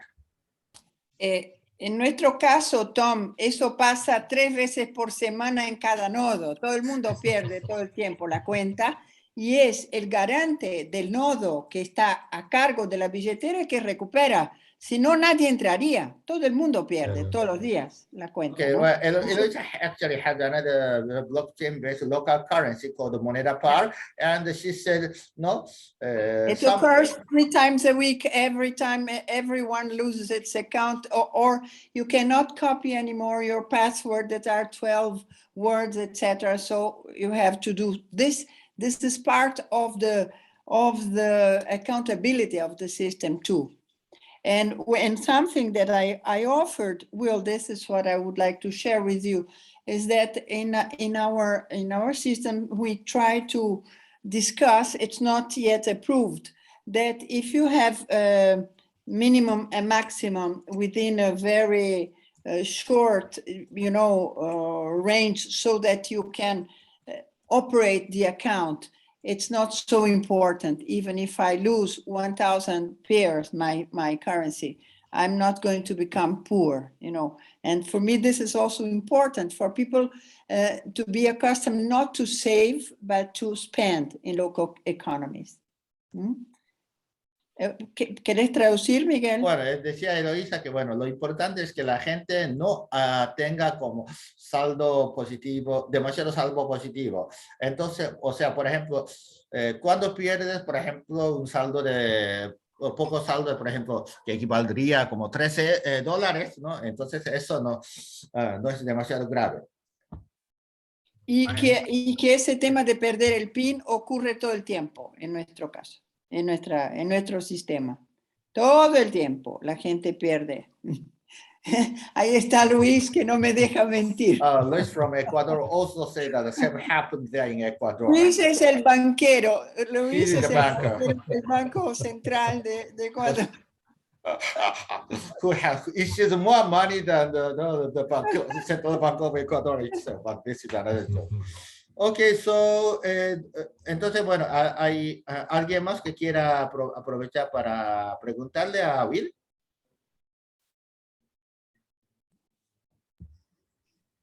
No sé. Like, always keep backups, I mean, also of the data too, like, so we've been able to actually switch our entire back end of the system between databases because we had all that. So like, if you wanted to go to another blockchain or another database, if you have all that information, you can do that, right? So I can, create a new account for Tom on a new system as long as that data is there. So, having guarantors or guardians is a good thing as well. And even like on blockchain accounts, if you assign a guardian, usually we're also a guardian as well. So like grassroots economics, as well as you assign your mother as well to be able to get your account back. Es que el problema es que aunque te olvides de la contraseña, se quedan tus datos ahí en la base de datos. Entonces no puedes volver a crear tu cuenta B, ¿no? Bueno. Entonces, también para eso sirve ese sistema de garante. Eso es lo que decía. No sé si hay otra persona que quiera preguntar, como Jesús, sí, Marta. Si me permite. Sí, Luis. Sí, solamente para complementar en el sistema que utilizamos de hermana moneda par, justamente cuando alguien se equivoca una transacción, y a veces no lo ubicamos a esta persona, porque cuando son muchos ya no lo ubicamos. Sin embargo, con el usuario nosotros podemos ubicar a quién hizo esa transacción. Lo podemos resetear su clave si es que no pudiéramos ubicarle a la persona, y obviamente transferirle directamente a ese saldo por error, que ese pago, si podemos decirlo, y luego le damos esa clave que lo restaure nuevamente su cuenta. Así es que sí hay forma de resolverlo, ¿no? En el sistema. So, another problem, especially when you are wrong with the amount of money to send, is that instead of trying to find your password, it's easier to find your partner, contact your partner to reset that transaction. This is the idea. Yeah. No sé quién más. ¿Alguien más quiere hablar? Como Jesús, Marta, Cuando no haya Vanessa. más preguntas, quiero hacer un comentario, pero así como sobre el tema de escalar, ¿no? O sea, cómo llegar más. Si no hay nadie, bueno, primero empiezo yo, porque yo tengo dos preguntas. Will, my first question is that I have two questions. Well, Vanessa después, ¿no? Primero yo. Entonces, my first question is that you are right now working with Cameroon, where people rather speak French than English. So, and which kind of countries in Africa are you trying to extend, or maybe out of Africa? And in case,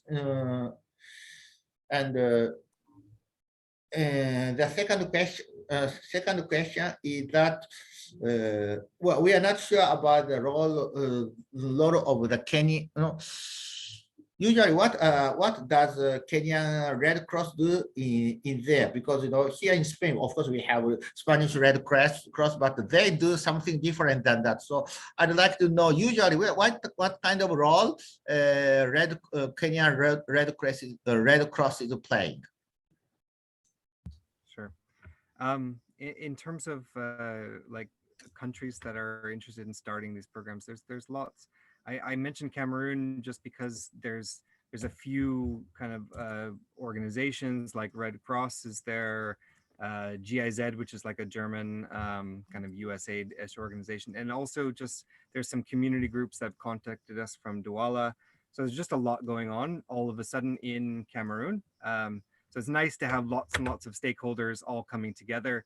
Mm-hmm. Red Cross is nice because they're a parastatal organization. They have an agreement with the government to be working there. So if the Red Cross is supporting the program, it means that, I'm less likely to go to jail, that they'll go to Red Cross first instead of coming to me. And so that's nice. And so, I mean, there's quite a few other countries there. I mean, South Africa, Niger, are two, Tanzania, Ethiopia, Malawi, are all places that there's sort of groups kind of getting started with the concept. And most of those, though, are not necessarily Red Cross related in any way. But we'll see. I mean, I think if we have a very success in Cameroon, basically making sure that it's not just a Kenyan thing, that they see that, oh yeah, okay, another country can do this, for example, is important, right? And sorry, Cameroon is a country divided between English speaking and French speaking parts. So which part of Cameroon are you working with? It's going to be all over. The Red Cross is focused on the north. So you're rather English speaking, I suppose. No, it'll be all over. I would say the majority will be French speaking.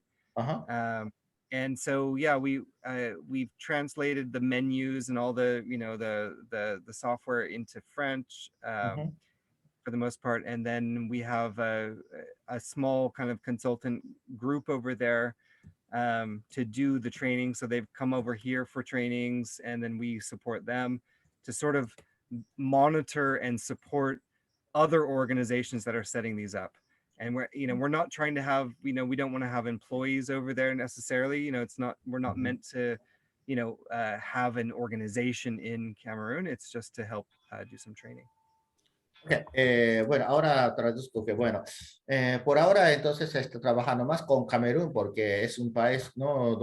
Donde muchas entidades están mostrando interés, ¿no? Como por ejemplo diferentes organizaciones, la Cruz Roja, bueno, y la Cooperación Internacional Alemana y otros grupos comunitarios. También hay, también hay interés, ¿no? En África del Sur, Tanzania, Nigeria, Etiopía y Malawi, y esos países normalmente no están, ¿no? Relacionados con la Cruz Roja, pero trabajar con la Cruz Roja es muy importante, ¿no? Muy útil porque en cualquier país, ¿no? La Cruz Roja tiene su red nacional, ¿no? Entonces, y es una organización bastante confiada, entonces es menos probable que Will tenga que entrar en la cárcel, ¿no? Por falsificar el dinero o algo así, ¿no? Y está ahora trabajando en el norte de Camerún. Yo estaba preguntando, porque Camerún es un país un poco complicado, porque hay una zona de habla francesa y otra zona de habla inglesa. Y me dijo que Will está trabajando en la zona, bueno, norte, donde se habla más francés, y ahí se está formando consultores y también, ¿no? Está poniendo este sistema de monitoreo para que, bueno, después, ¿no? El proyecto vaya, ¿no? Saliendo, ¿no? Por su propia cuenta.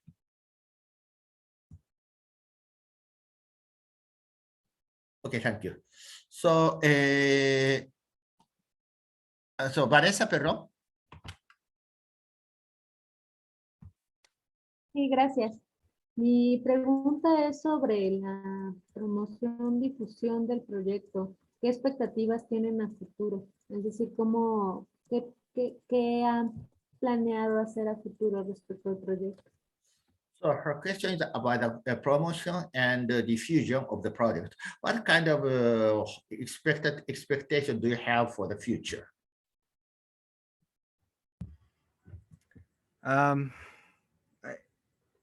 I mean, the hope is just we're sort of showing a proof of concept and recording what works and what doesn't. And my hope is that, you know, that will be replicated and changed and you know, evolve by other organizations and humanitarian groups and municipalities, community groups. So it's just to see that grow. I mean, we're pretty radically open source and transparent with everything we do. We use, you know, the GitLab, these kind of, you know, even for our documentation, like that docs website, people can contribute to it. It's not, you know, it's not perfect yet. It's not like a wiki exactly, but yeah, we're just hoping to share that information. And I would love to see this become a quite normal thing, like for let's say a group of factory workers in Mexico create a voucher against their production and start selling that to the factory owner who becomes their client. And that, you know, we can support that group to strike if they can't find an agreement between each other, that this becomes just a general tool for people to express their value, find solidarity together, and share it with one another. I hope that this becomes just normal tools. And I know, you know, lots and lots of groups around the world are all trying the very similar stuff. Yeah, I'm just, to me, this makes me happy. And you know, my hope is that I end up writing children's economics textbooks down by the creek, and I watch my daughter grow up and just am happy where I am. La idea, bueno, la idea es, ¿no? Comprobar el concepto y también documentar lo que funcionó y lo que no funcionó. Y su expectativa es que esas iniciativas sean replicadas y, bueno, alteradas, mejoradas, ¿no? Para otras organizaciones, grupos comunitarios, etcétera. Y estamos muy abiertos, ¿no? Bueno, abiertos, o sea, radicalmente como, bueno, basados en, ¿no? Open source, ¿no? Esos recursos abiertos en lo que hacemos. Incluso la documentación, bueno, no llegamos a ser como Wikipedia, pero bueno, estamos en ese camino. Por ejemplo, y en caso de México, por ejemplo, ustedes, no, bueno, digamos que una fábrica en México, cuando está en la huelga, emite esos vales, ¿no? Para que los que apoyan esa huelga acepten esa moneda. Y así no sucesivamente va a lo mejor no funciona esa moneda también, bueno, en el contexto mexicano, ¿no? Bueno, y espera poder enseñar este tipo de economía, ¿no? En un libro para niños. ¿Está bien, Vanessa? Gracias, sí, está bien. Qué bonito que piensen ampliar al público infantil, me parece muy... Well, thank you very well. How interesting to know, how amazing, no, for no, for you to be able to show this kind of experience, teach this kind of experience to kids. Ahora nadie más. I do have a little like a publication I'll share with you guys that I've been working on. And it's just like, you know, trying to teach kids how our concept of wealth has changed over time, but I do it with little birds. Anyways, I'll share it with you here. Bueno, él tiene dificultad en enseñar cómo el propio concepto de riqueza ha cambiado a lo largo del tiempo, pero bueno, tendré que inventar algo.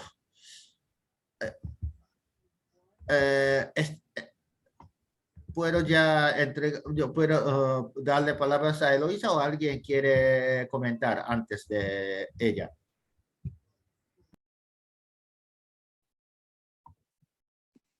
Igual es cortito, ¿eh? No es largo. It's a short comment, you know. I'm currently working on the idea. Pero antes de eso, ahora en ese chat, ¿no? Ustedes ven, ¿no? Esa enlace, ¿no? De PDF, ¿no? Flitology. Ahí ves, ¿no? Esa enseñanza para los niños. Así que, bueno, descarguen, ¿no? Descárguenlo, guárdenlo y después léanlo con calma. Eloisa. Sí. Let me say it first in English and then I'll translate you. And maybe Miguel will translate better. So currently I'm working in the idea of why it's so difficult to shift our concept of wealth. You know, we have been working for 2 years, almost 2 years, enhancing this idea of wealth is not possibility, it's opportunity, because possibility is vague, you know, it's very air, and opportunity is concrete. So when we try to merge into a community currency, what I do think is important, because I compare our experience in Argentina in the 90s. In the 90s, how did it happen? It happened alone. As a matter of fact, we don't know why it happened. But what some lessons are, it started in very linked to unemployment. Then it merged a little bit up, then down to the down part of the pyramid, and then up again. But it failed, it exploded because we had no system to the accountability, okay, of the system. Now, we have a good system, our blockchain circular to take care of the accounts, but we don't have a good system of training people to go from middle classes to lower classes. And this is my central issue. That's why right now I'm working on how can we train people much more rapidly and much more efficiently. I have no answer to this. This is my great failure in the last 2 years. The great success was that we trained around, well, let's say 500 people direct, and that means around 10,000 people using community currencies right now, you know, from our training system. But what we do not have is the idea of how can we jump to another scale. And one of the ideas is that because we have been working with tribes. The tribes of commerce people or traders want to deal with traders, activists with activists, vegans with vegans. And until we are there, we are not moving very rapidly. And this is the work I'm doing right now, is trying to make a much shorter system training. Instead of a month and a half and very strong groups, only trading, markets, funny markets with music and all this, and with a very, very simple way of exchanging, you know, blockchain and here and with the rest, you know. But I have no answer, but as soon as I move a little bit forward, I would be glad to share this with you, okay? But I think it has to do with something dealing with this responsibility towards the future generations. That's the point where I'm working at. Okay, we can. Yeah. Okay. ¿Traducís, Miguel? No, we can you can answer, and then I will translate the whole. Okay. Okay, sure. No, I think that, you know, for us, the articulation around vouchers has been nice. There's been a bit of this, you know, like that idea of the factory workers expressing their value and getting rid of employer-employee kind of relationships and saying, no, we are going to sell you our value. You know, we've expressed our value together, and now we're actually, you know, you're our client, you're not our employer anymore. You know, that sort of thing. And a little bit of like pushing back against, you know, kind of colonialization, even with things like, I mean, we talk about this sometimes, like El Salvador, you know, the idea of an external, you know, group of tech organizations saying, we're going to dump our token on you and you're going to enjoy it. And we've paid your politicians to accept it as taxation now and things like this, and say, well, why couldn't they have created their own, you know, what, and how, you know, sometimes we would express, you know, like using someone else's currency is like using someone else's toothbrush. Why do that if you have your own toothbrush? And so I think I like the notion that, you know, community currency and even, you know, expression of your value becomes a very common thing. It'd be like having an email address, you know, why wouldn't you have one? So I think, you know, there's a normalization that we need to come up with. And, you know, some of these, like the kids' stories and things like this of just so like, oh, right, you know, like this is the world. I love also even going back to things like tally sticks, split tally sticks, you know, and like looking at some of the ancient ways that we used to do things. And that, you know, recording reciprocity and trade, you know, how was it done 200, 300 years ago, you know, or 1,000 years ago in different cultures, I think is also really powerful. And with kids also just getting them to explore the concepts. Like I have boxes and boxes of old vouchers, and on the back you can endorse them, you can write on them. These were the ones we used to use. And so I go into kids groups and I have them design their own currency and write on them what it is for, you know, it's your voucher. Well, how would you create these? So I think that kind of stuff is powerful, and we should be thinking, you know, the next 2-3 generations, you know, at the same time. And, you know, and just more small examples. And, you know, I think, you know, look at how much media is out there around COVID vaccines. You know, I mean, you know, if there was a, you know, less than a fraction of that for actually empowered community groups creating their own value systems and sharing them, it'd be amazing. So I think that, you know, like be very transparent, be bold, and just keep pushing out that information, you know, even just what you're trying to do, you know, and don't be too shy about it. And, you know, even if, you know, it's something in draft, I'm always just, you know, trying to just show here, this is what we're trying to do. Yeah. Bueno, la pregunta de Eloisa es que empieza por preguntar, no sé, ¿no? ¿Por qué es no difícil, ¿no? Que para nosotros cambiar el concepto de riqueza? O sea, la riqueza no es posibilidad, sino oportunidad. La posibilidad es algo como ambigua, pero la oportunidad es algo concreto.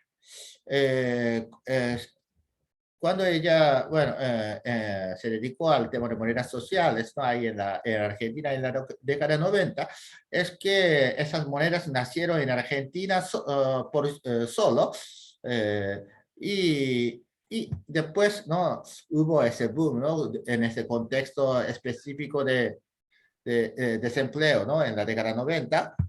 Y creció y después, ¿no? fracasó porque no había ningún sistema de contabilidad. Hoy en día tenemos ese blockchain que no puede cuidar, bueno, tratar de, ¿no?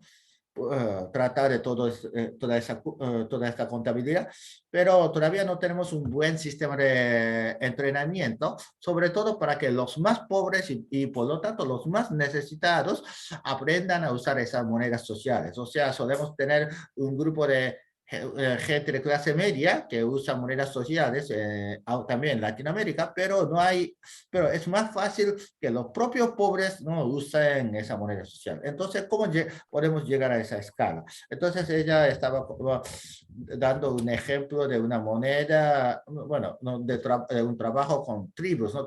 Tribus urbanas, ¿no?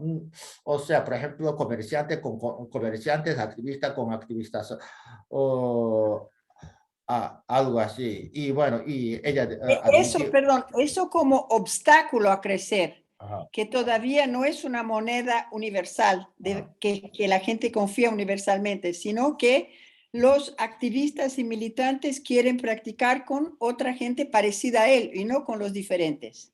Esta es y también decías que no, eso es nuestra responsabilidad para futuras generaciones. Entonces, no, entonces, bueno, por ejemplo, pero acuérdense de ese, entonces lo que decía Will era como, por ejemplo, acuérdense de ese caso de los ¿no? trabajadores de una fábrica, ¿no?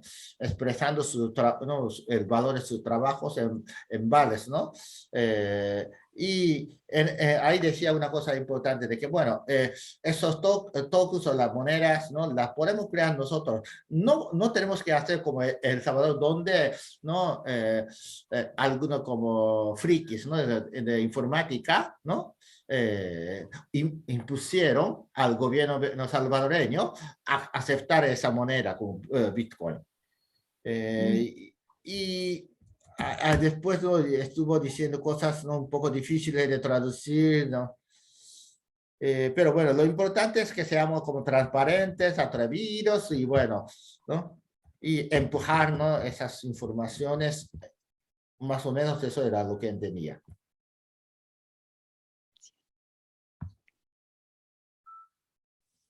Ok, y no hay nadie más.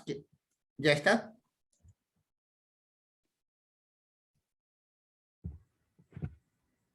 Just thank you to everybody. Thank you to Miguel for translating so much too. Yes. Yeah, sometimes it's not easy to, no, it wasn't easy for me to understand, simply because I'm not, I don't share with that kind of a Kenyan background with you. So I have to imagine how things would be going. No, es que Kenia no es un país que yo conozca a fondo, ¿no? Entonces a veces tenía dificultad en entender, ¿no? Ese contexto social ahí en Kenia. Entonces, muchas gracias.